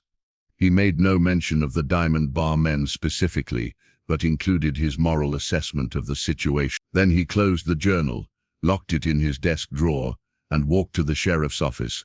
Sheriff Hayes was alone, reviewing reports of possible sightings of Running Elk that had proven false. Evening, Doc, he said, looking up from his paperwork. Something I can help you with? Perhaps I can help you, Miller replied, taking a seat. I believe I understand what's happening with these killings. Hayes leaned back in his chair. I'm listening. A patient came to me shortly before Mitch Corbin's death. A woman, severely beaten and, Miller chose his words carefully, violated. Multiple assailants. The sheriff's expression remained neutral, but something flickered in his eyes. And you believe there's a connection? Running Elk isn't killing randomly, Wilson. He's hunting specific men for a specific reason. Miller held the sheriff's gaze. Men who harmed someone he cares about. You're talking about Maria Vasquez, Hayes said. Not a question. Miller neither confirmed nor denied. I'm talking about justice. Something this town has applied selectively for too long. Justice is my responsibility, not some renegade Indians, Hayes responded sharply. Then execute that responsibility, Miller challenged. Investigate what happened to the woman. Question the remaining Diamond Bar men. Your own nephew rides with them. Surely he'd tell you the truth. Hayes's face darkened, "Leave Billy out of this." "I can't do that," Miller said quietly. "Not if he witnessed or participated in what was done." The sheriff stood abruptly. "We're done here, Doc. I appreciate your concern, but I'll handle this my way." "And what way is that?" "Hunting the Avenger while ignoring the original crime." Miller rose to face him. "I've documented everything, Wilson. If something happens to Maria Vasquez, or to me, that documentation will find its way to the territorial governor." Hayes studied the older man with newfound respect. "You're playing a dangerous game." "No game," Miller replied, "just the Hippocratic Oath, taken seriously." He moved toward the door, then paused. "2 men are dead already. How many more before you acknowledge what really started this?" After Miller left, Hayes sat motionless at his desk, conflict evident in his lined face. Finally, he reached for paper and pen, beginning a letter addressed to his sister in Tucson. The carefully worded message requested that Billy be sent home immediately for a family matter requiring his testimony. The first hairline cracks had appeared in the wall of silence protecting the Diamond Bar men. Billy Hayes sat alone in his rented room above the livery stable, the single oil lamp casting long shadows across the sparse furnishings. At 20, his face still carried the softness of youth, though recent events had etched new lines around his eyes. On the rough wooden table before him lay a half-written letter, the 4th attempt tonight. "Dear Mother," it began in careful penmanship. The rest of the page remained blank, words failing him as they had each previous attempt. How could he possibly explain what had happened? How Mitch and Samuel were dead, butchered by Running Elk's vengeance. How he woke gasping from nightmares where Maria Vasquez's eyes stared accusingly at him as he stood frozen watching the others, but not stopping them. More frightening still was the letter that had arrived from his uncle earlier that day, requesting demanding his immediate return to the family home outside town. The carefully worded message contained an undercurrent of knowledge that chilled Billy's blood. Somehow Sheriff Hayes knew or suspected what had happened that night. Billy crumpled the unfinished letter and tossed it toward the small stove in the corner. He had to leave, not to his uncle's house, but away from Cottonwood Springs entirely. Caleb was obsessed with finding Running Elk, consumed by a fury that seemed disproportionate even to the deaths of their companions. Frank had grown coldly calculating, jumping at shadows. They would all end up dead if they stayed. He began packing his meager possessions into a saddlebag, a spare shirt, his mother's Bible, a daguerreotype of his parents. His plan was simple: ride south toward Tucson, then east to Texas, where a second cousin had a ranch. Change his name, start fresh, try to forget. The letter remained unwritten on the table. What could he? "Mother, I watched men I rode with violate a woman and did nothing to stop them. Now they're being hunted by an Apache giant, and I'm next." Some truths couldn't be committed to paper. Some sins couldn't be confessed even to a mother. Billy cinched his saddlebag closed and buckled on his gun belt. The Colt revolver had been a gift from Uncle Wilson when he'd turned 18, a man's weapon he'd called it. Billy had felt so proud then, so certain of his path toward manhood. Now the gun felt heavy with failure. He slipped down the back stairs of the livery, careful to avoid creaking boards that might wake the stable master. His horse, a dappled gray gelding, nickered softly as he approached. "Quiet now," Billy whispered, saddling the animal with practiced movements. "We're leaving, old boy." The stable door opened onto a narrow alley. Billy led his horse through, glancing nervously toward the sheriff's office on the main street. No light burned in the window. His uncle was either asleep or out on patrol. Either way, this was his chance. Mounting up, Billy kept to back alleys until he reached the southern edge of town. The night was clear, stars scattered like diamond dust across the vast Arizona sky. He nudged the horse into a trot, then a canter, the buildings of Cottonwood Springs receding behind him. 2 miles south, the trail forked, left continuing toward Tucson, right leading through a mountain pass that would eventually connect to the eastern route. Billy reined his horse toward the right fork, the less traveled path. Going somewhere, Billy Hayes? The deep voice froze him in his saddle. Billy's hand instinctively moved toward his revolver, then stopped. Standing directly in his path, massive frame silhouetted against the starlit sky, was Running Elk. I'm just riding," Billy stammered, fear constricting his throat. "Night patrol for my uncle. 2 saddlebags for a night patrol." Running Elk stepped closer, his face becoming visible in the moonlight. He wore no war paint tonight, making him somehow more terrifying in his human reality. "You're running." Billy's horse shifted nervously beneath him. "Listen," he said, voice cracking. "I didn't hurt her. I swear I didn't touch Maria. But you watched." Running Elk replied, his tone conversational, as if discussing the weather. "You stood guard while they took turns." The simple truth of it struck Billy like a physical blow. "I couldn't stop them," he whispered. "Caleb, Samuel, they would have hurt you." Running Elk finished for him. "Like they hurt her?" Billy had no answer. Shame burned hotter than his fear. Running Elk moved to the side of the trail, gesturing toward the open path ahead. "Go there, run to Texas or California or wherever you think you can make what you've done." Confusion replaced terror. "You're letting me go?" "Your death would not balance the scales," Running Elk said. "You did not strike her or violate her, but your silence allowed it to happen." He stepped closer to the horse. "Live with that knowledge, Billy Hayes. Each morning remember that you chose your comfort over her suffering." Billy sat frozen in the saddle, unexpected tears burning his eyes. Death might have been easier than this mercy. "The others," he said finally, "Caleb and Frank. They're planning to burn Maria's house tomorrow night. Force you to come to them." The confession tumbled out, his last attempt at redemption. Running Elk's expression remained unchanged. "Thank you for this truth. It does not erase your debt, but it is something." He pointed down the trail. "Now go. Do not return to Cottonwood Springs."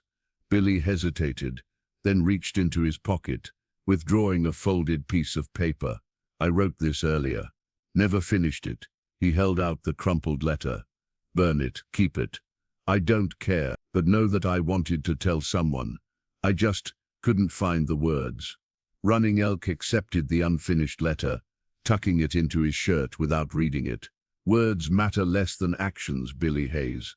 Remember that in your new life." Billy nodded once, then spurred his horse forward, not looking back as he galloped into the darkness. The unwritten letter, his unspoken confession and apology, remained with Running Elk, a tangible symbol of guilt without absolution. Running Elk watched until the young cowboy disappeared around a bend, then turned his attention toward Cottonwood Springs. If Caleb planned to use Maria to draw him out, he would need to change his strategy. The hunter would become the hunted sooner than expected. The Frontier Saloon buzzed with tension as the afternoon sun cast long shadows through its windows. What had once been the social center of Cottonwood Springs had transformed into something resembling a war council. Men clustered in tight groups, conversations corping to whispers whenever the batwing doors swung open. Behind the bar, proprietor James Wilson polished a glass with methodical strokes, his attention fixed on the large mirror mounted on the back wall. The ornate mirror, with its gilded frame and slightly warped surface, had been hauled by wagon from San Francisco at considerable expense when the saloon first opened. It had survived brawls, gunfights, and the infamous flood of '76, becoming as much a fixture of the establishment as the bar itself. Today, however, the mirror bore a jagged crack that ran diagonally across its surface, splitting reflections into distorted versions of themselves. The damage had occurred last night when Frank Weber had fired his pistol at a shadow he'd mistaken for Running Elk, shooting nothing but his own fractured image. The broken mirror seemed an apt metaphor for Cottonwood Springs itself, a community suddenly divided, each faction seeing a different version of recent events. At the largest table sat Theodore Diamond, holding court with a dozen ranchers and businessmen. The silver-haired cattleman had abandoned his usual reserved demeanor, speaking forcefully as he pointed to a map spread before them. "The territorial governor has authorized additional troops from Fort Buchanan," he announced. "They'll patrol these areas while our men cover the rest. Running Elk cannot elude us forever." Across the room, Eli Thompson from the general store leaned closer to Doc Miller. "Seems an awful lot of firepower for one Indian," he observed quietly. "Perhaps Theodore fears what Running Elk might say if captured alive," Miller replied, keeping his voice low. "About why he's killing Diamond Bar men specifically." Eli's eyebrows rose. "You know something, Doc?" Miller sipped his whiskey. "I know that Maria Vasquez didn't get those injuries from falling downstairs despite what she told most folks." The saloon doors swung open as Sheriff Hayes entered, his expression grim. The room fell silent, all eyes turning toward him. "Billy's gone," he announced without preamble. "His room's cleaned out. Horse is missing." Caleb Thornton cursed, slamming his glass down. "The coward ran." "Or Running Elk got him," Frank suggested, his hand hovering near his pistol, as if the Apache might materialize in the saloon itself. Theodore Diamond stood, commanding attention. "This changes nothing. The hunt continues at first light." He turned to Hayes. "Sheriff, I expect your full cooperation, family matters notwithstanding." Hayes's jaw tightened. "I'll do my job, Theodore. All aspects of it." The emphasis on all aspects wasn't lost on the room. Whispers had begun circulating about Maria Vasquez's connection to the killings, whispers that grew louder with each passing day and each disappearance of a Diamond Bar man. As the meeting continued, Margaret Wilson, the banker's wife and Maria's secret employer, slipped into the back of the saloon. Though unusual for a woman of her standing to enter such an establishment, tensions had drawn many unlikely observers. She caught Doc Miller's eye and subtly beckoned him to join her near the door. "Is it true," she whispered, "about Maria and what those men did to her?" Miller glanced around before answering. "I can't discuss a patient's condition, Margaret. You know that. Half the Mexican quarter is saying the Apache is avenging her," Margaret pressed. "That the Diamond Bar men attacked her, and Running Elk is hunting them down one by one. And what do you think?" Miller asked carefully. Margaret's gaze drifted to the broken saloon mirror, where Theodore Diamond's reflection appeared split in two, one half illuminated, one in shadow. "I think," she said slowly, "that some men believe their power grants them freedom from consequences." Their conversation was interrupted as Caleb Thornton's voice rose above the general murmur. "The Apache's got help," he insisted. "Someone in town is feeding him information." "That's a serious accusation," Sheriff Hayes responded. "You have proof. How else does he know our movement? Where to find Mitch and Samuel?" Caleb's gaze swept the room, settling momentarily on Margaret and Miller. "Could be anyone. Even respectable folks who've taken a shine to Indians or Mexicans." The implied threat hung in the air. Margaret straightened her spine, years of social restraint warring with newfound indignation. To Miller's surprise, she stepped forward into the room's center. "If you're suggesting that concern for justice makes one a traitor, Miss Thornton, then perhaps you should question why so in this town suddenly find themselves on the wrong side of your definition." A murmur ran through the crowd. Margaret Wilson rarely spoke in public, let alone with such directness. Her husband, James, moved to her side, his expression a mix of embarrassment and concern. "Margaret, this isn't the place." "It's precisely the place," she interrupted. "While men plot more violence, has anyone asked why Running Elk targets only Diamond Bar cowboys? What provoked this?" "My men were innocent victims," Theodore Diamond interjected coldly. "Were they?" The new voice belonged to Maria Vasquez, who stood in the saloon doorway. Her presence, a Mexican woman entering the white establishment, caused a ripple of shock through the room. The bruises on her face had faded to yellowish shadows, but the dignity in her posture was unmistakable. "I came to speak the truth," she said, her accented English clear and deliberate. "About what Caleb Thornton and his men did to me."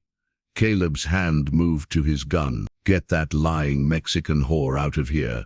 Sheriff Hayes stepped between them. "That's enough, Caleb. You believe her over me? Caleb demanded incredulously. I believe evidence, Hayes replied. And Doc Miller's medical report makes for compelling reading. In the broken saloon mirror, the fractured reflections of Cottonwood Springs citizens wavered like spirits caught between worlds, a visual echo of a community whose unified surface had shattered, revealing the jagged truths beneath. The abandoned Silver Creek mine stood like a wound in the mountainside 10 miles east of Cottonwood Springs, played out 5 years earlier. Its tunnels and shafts remained as hollow reminders of broken dreams and false promises. Now, as dusk gathered, the mine had found new purpose as Frank Weber's final redoubt.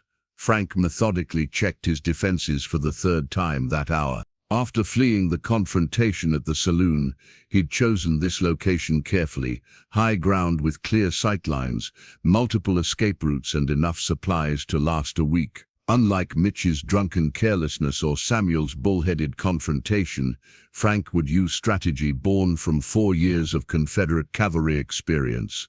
At his side rested his most prized possession, a cavalry saber with etched into its blade, and the battle honors of his regiment engraved on its brass guard.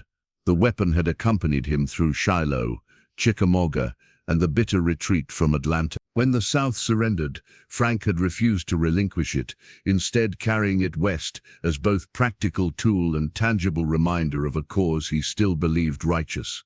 The sword represented everything Frank valued: order, hierarchy, tradition, the proper arrangement of society where everyone knew their place. The Apache's vendetta violated that natural order, just as Maria's accusations threatened to upend the hierarchy that kept Cottonwood Springs functioning as it should. As darkness deepened, Frank positioned lanterns to cast misleading shadows while keeping critical areas in darkness. He'd set tripwires along likely approach routes, attached tin cans to strings as primitive alarm. His Winchester rifle lay across his lap, fully loaded, with additional ammunition arranged within easy reach. "Come on, you red bastard," he muttered, scanning the terrain through a spyglass. "I'm ready." The night passed slowly, each sound a coyote's howl, a falling lull, the whisper of wind through scrub pine, triggering heightened vigilance. By dawn, exhaustion pulled at Frank's eyelids despite the coffee he'd brewed over a small, smokeless fire. The attack, when it finally came, arrived from an unexpected direction. Not from the surrounding brush or up the main trail, but from inside the mine itself. "You chose well," Running Elk's voice echoed from the dark mine entrance, startling Frank into swinging his rifle around. A defensive position worthy of a military man. Frank fired into the darkness, the muzzle flash temporarily blinding him. When his vision cleared, Running Elk stood 20 feet away, having emerged from a different shaft entrance during the distraction. "How did you get in there?" Frank demanded, quickly reloading. "These mountains belonged to the Apache before your kind found silver," Running Elk replied calmly. "We know every cave, every passage." He gestured to Frank's elaborate defenses. "Your preparations were impressive. Against anyone else, they might have worked." Frank raised his rifle, but Running Elk's hand moved faster, hurling a knife that struck with precision. The blade embedded itself in Frank's shoulder, causing him to drop the Winchester with a cry of pain. "I expected better from you," Running Elk said, approaching slowly. "Samuel relied on strength, Mitch on the bottle, but you have a soldier's mind." Frank drew his revolver with his uninjured arm. "Still do," he snarled, firing twice. Running Elk moved with unexpected speed for his size, the bullets striking rock where he had stood. A moment before, he circled, forcing Frank to turn awkwardly, blood flowing freely from his shoulder wound. "The woman," Frank gasped, tracking Running Elk with his pistol. "This is all about her, isn't it? All this death over one Mexican." "Her name is Maria Vasquez," Running Elk corrected him. "And this is about justice, not vengeance." Frank barked a bitter laugh. "Justice? There's no justice in this territory, just strength and weakness." He fired again, missing as Running Elk slipped behind a support beam. The strong take what they want. That's the natural order. Is that what you told yourself when you held her down? Running Elk's voice came from a new direction. That it was your right as the stronger? It was just some fun, Frank insisted, his voice betraying uncertainty that hadn't been there before. Nothing personal. Women like her expect it. It was personal to her, Running Elk replied, emerging suddenly from shadow. As personal as this is to me. Frank's gun clicked on an empty chamber. With surprising quickness for a wounded man, he dropped the useless revolver and drew his cavalry saber, the blade catching the early morning light. Come on then, he challenged, assuming a fencer's stance despite his injury. Let's finish this properly. Running Elk paused, studying the saber with genuine interest. You fought in the white man's civil war. Proudly, Frank confirmed. For a civilization you couldn't understand. I understand more than you think, Running Elk said. I understand you fought to keep some people enslaved because you believed them lesser beings. He gestured to the bloody knife wound in Frank's shoulder. How does it feel to be the lesser being now? Rage contorted Frank's features. With a rebel yell that hadn't been heard in Arizona territory before, he charged, saber extended in a perfect cavalry thrust. Running Elk sidestepped with fluid grace, drawing his own knife as the saber's point whispered past his ribs. What followed was a deadly dance. Frank's formal military swordsmanship against Running Elk's practical, efficient knife work. Despite his wound and exhaustion, Frank fought with the skill of a trained soldier, forcing Running Elk to respect his reach and technique. For a brief moment, as they circled each other in the growing daylight, something like mutual respect passed between them. Two warriors acknowledging each other's courage, if not their cause. You could have run, Running Elk observed, blood now flowing from a shallow cut across his forearm. Why stand and fight? Frank adjusted his grip on the saber, leaving crimson smears on its brass guard. Some things a man can't run from. For the first time, doubt clouded his expression. Was it wrong? What we did to her?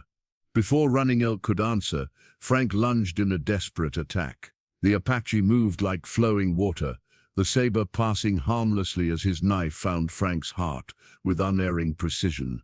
As life faded from Frank Weber's eyes, Running Elk eased him to the ground with unexpected gentleness.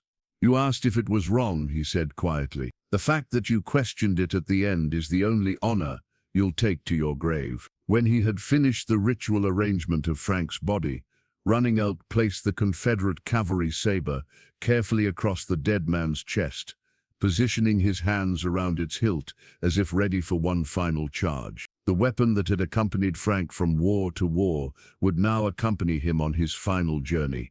4 dead, 1 remaining. Sheriff Wilson Hayes stood before the mirror in his office, fingers tracing the worn edges of the silver star pinned to his vest. 23 years he'd worn this badge in Cottonwood Springs, through drought and flood, boom and bust. The star had witnessed hanging tree justice in the early days, then the gradual shift towards something resembling law and order as the territory matured. The badge's silver had dulled with age, its 5 points slightly uneven from being repaired after a shootout in '68 that had nearly cost Hayes his life. The small hole near one point remained, a bullet graze that would have killed him had it been half an inch to the left. Hayes had kept it unrepaired as a reminder of mortality and luck. Now, as he stared at his reflection, Hayes wondered if the badge represented justice at all anymore, or merely the enforcement of power. 4 Diamond Bar men dead, each killed in increasingly ritualistic fashion by Running Elk. Only Caleb Thornton remained, and Theodore Diamond himself, though the rancher had never been directly implicated in Maria Vasquez's assault. A knock interrupted his thoughts. "Come in," he called, turning from the mirror. Doc Miller entered, looking exhausted. Frank Weber's body was found at the old Silver Creek mine. Same signature as the others. Hayes nodded, unsurprised. "Any sign of Billy?" "None," Miller replied.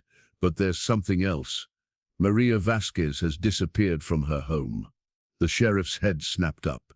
"Taken?" Hard to say. No signs of struggle, but Miller hesitated. Caleb was making threats after she spoke out at the saloon. Said he'd finish what they started. Hayes's jaw tightened.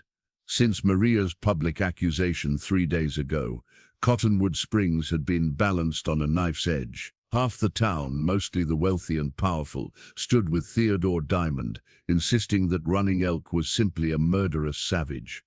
The other half, those who'd always lived in the shadows of power, whispered that justice was finally visiting those who had long thought themselves above it. "Where's Caleb now?"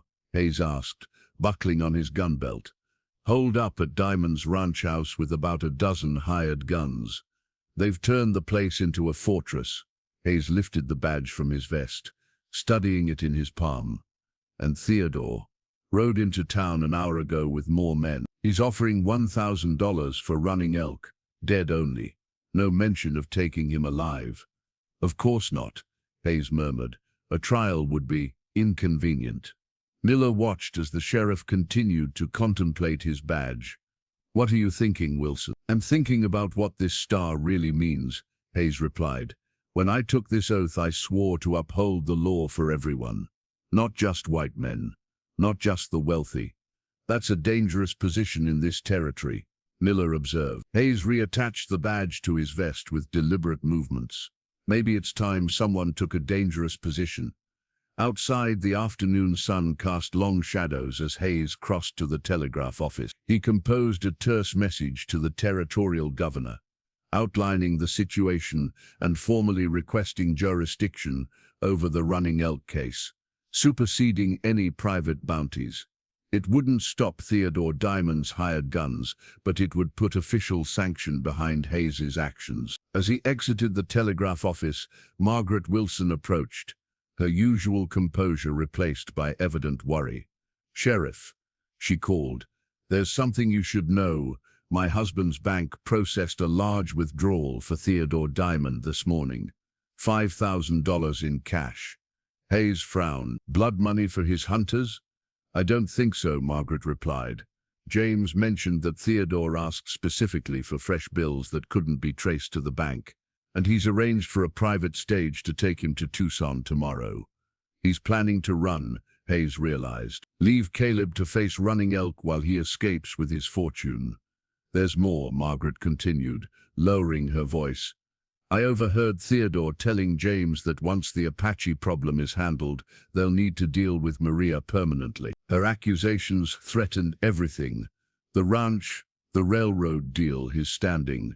Hayes's expression hardened. "Thank you, Mrs. Wilson. You've taken considerable risk sharing this. We all must choose sides eventually, Sheriff," she replied simply. "Even those of us who preferred comfortable blindness." As Margaret departed, Hayes noticed a crowd gathering at the far end of the street. Theodore Diamond stood on the steps of the town hall, addressing a group of citizens and his hired guns. His silver hair caught the sun as he gestured emphatically. "This Apache renegade has murdered 4 innocent men." Diamond's voice carried clearly. "He must be stopped before he destroys everything we've built here. I'm offering $1,000 to the man who brings me his head." Murmurs rippled through the crowd, some of approval, others of discomfort. Hayes pushed through to the front, his badge catching the light. "Theodore Diamond," he called, his voice cutting through the noise. "By the authority of the territorial government, I'm assuming full jurisdiction over the Running Elk case. All private bounties are hereby nullified." Diamond's face flushed with anger. "You overstep yourself, Sheriff."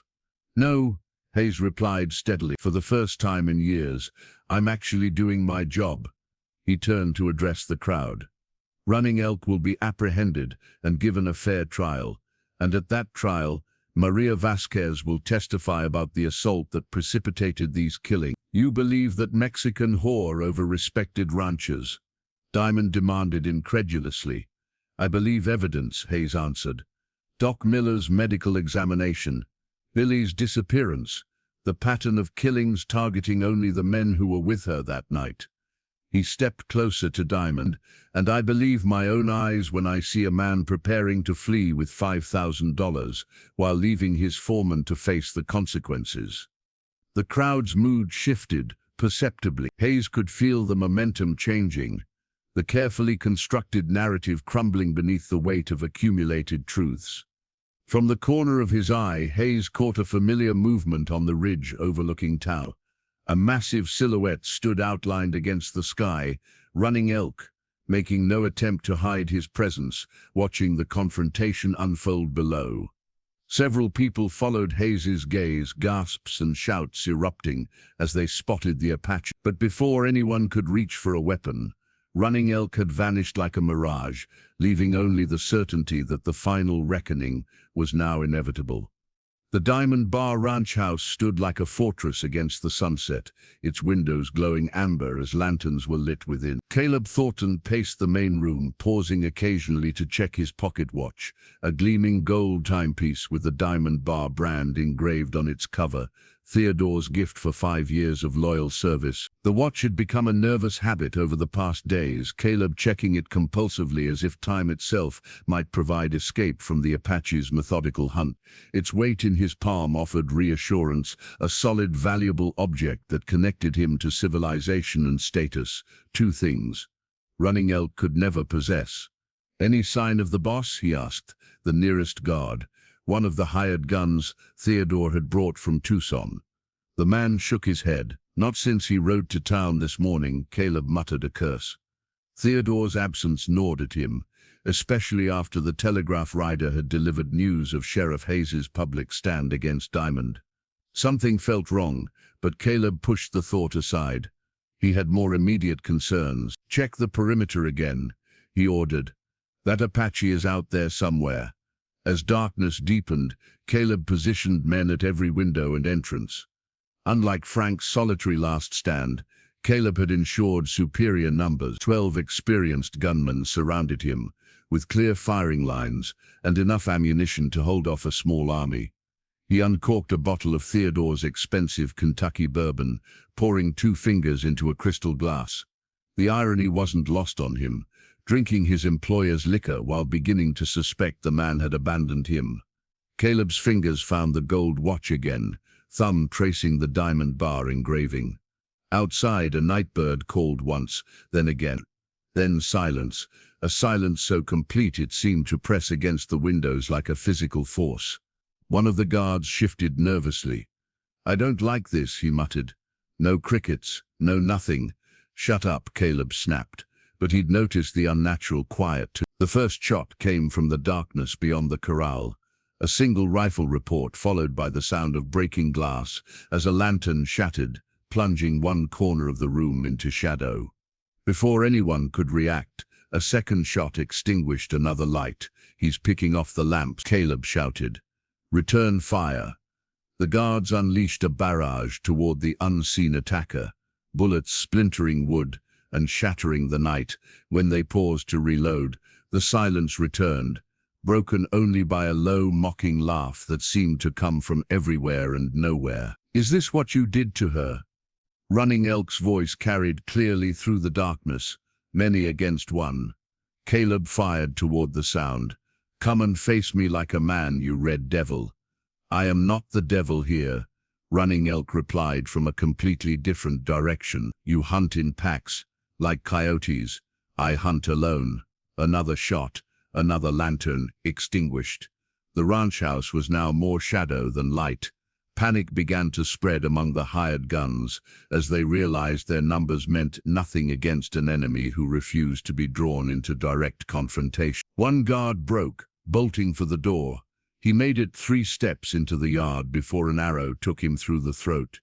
The others watched in horror as he fell, their confidence evaporating. "Nobody leaves," Caleb ordered, desperation edging his voice.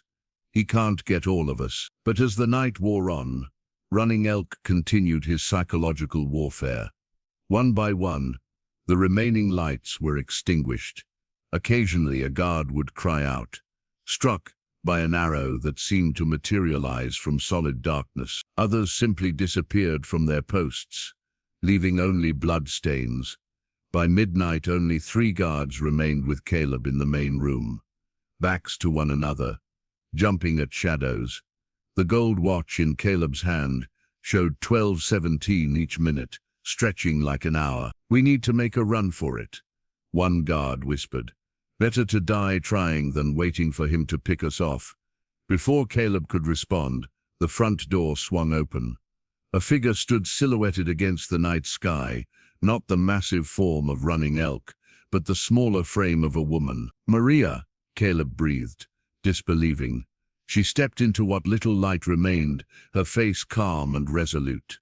The bruises had faded, but the memory of that night remained etched in her eyes as she regarded the man who had orchestrated her suffering. "He sent me to deliver a message," she said quietly.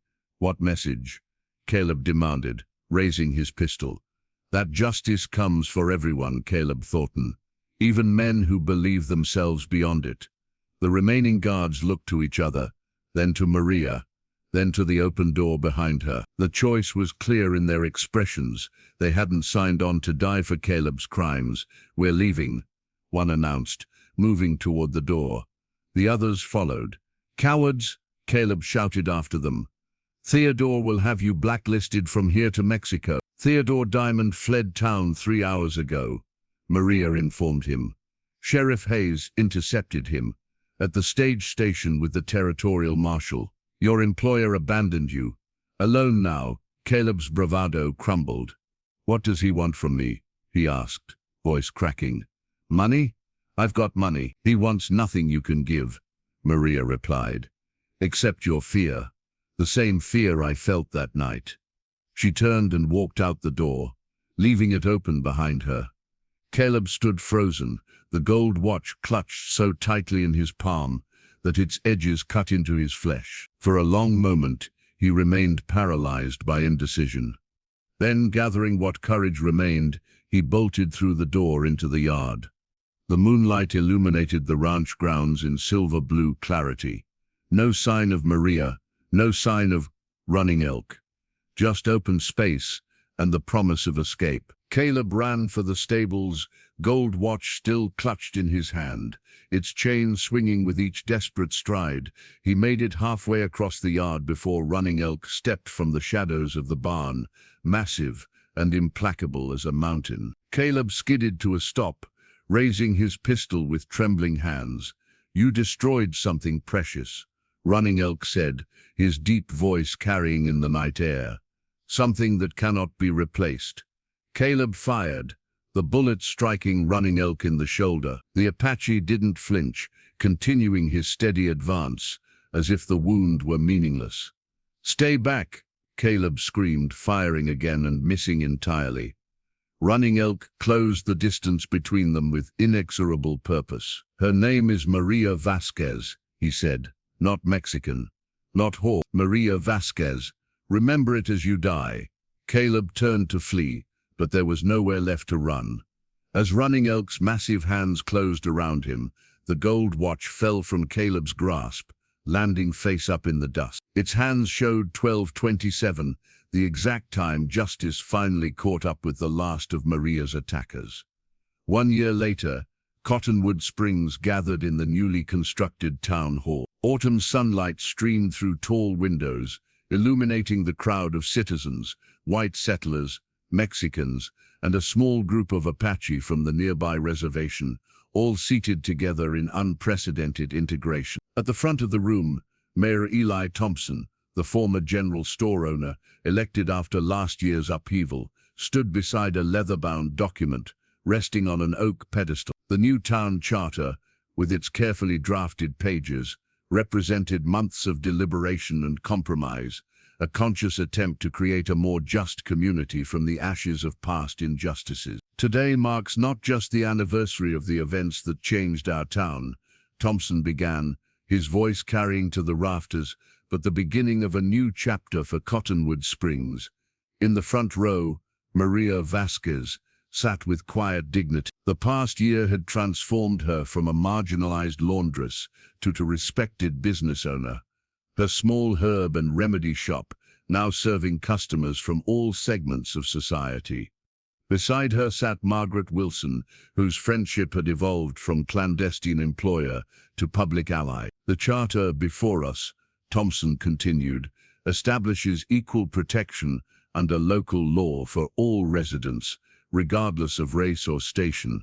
It creates a citizens' council with representatives from every community, and it sets aside land for a proper school that will educate all children together. Not everyone had supported these changes.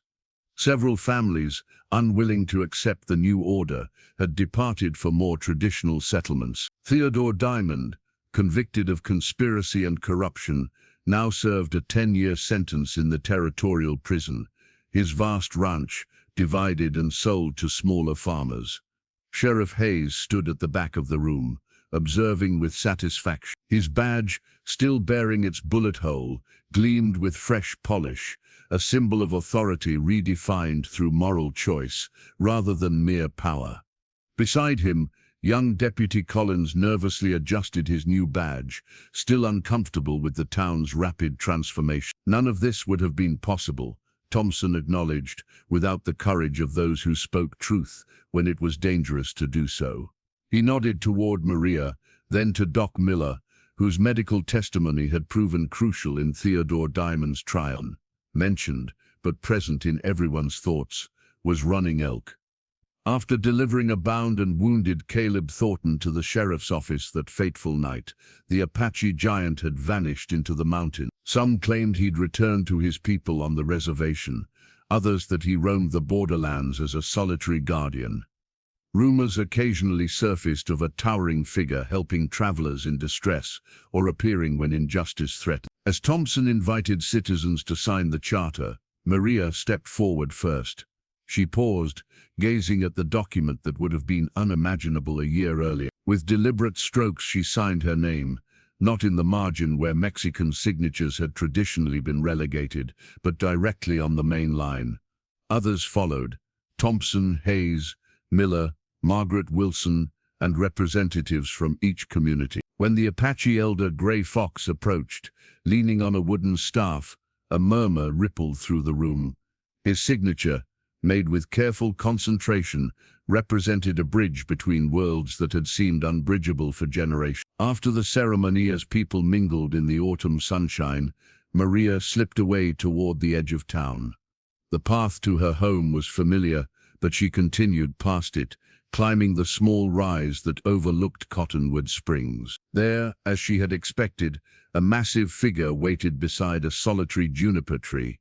Running Elk looked much as he had a year ago, though a new scar marked his shoulder where Caleb's bullet had struck. They stood in companionable silence, watching the town below, where people moved freely between groups that once remained rigidly separated. "You did not stay for the signing," Maria observed finally. "My part was elsewhere," Running Elk replied. "The charter is for those who build, not those who cleared the ground." Maria studied his profile. "Will you ever return?" "Perhaps." His expression softened slightly. "When memories have faded enough for people to see me as a man, not a legend." The transformation of Running Elk from man to myth had happened swiftly. Children told stories of the giant Apache who brought justice, while adults debated the morality of his actions in hushed tone. Few recognized the complexity of the man himself, a soul divided between worlds, seeking balance in an unbalanced time.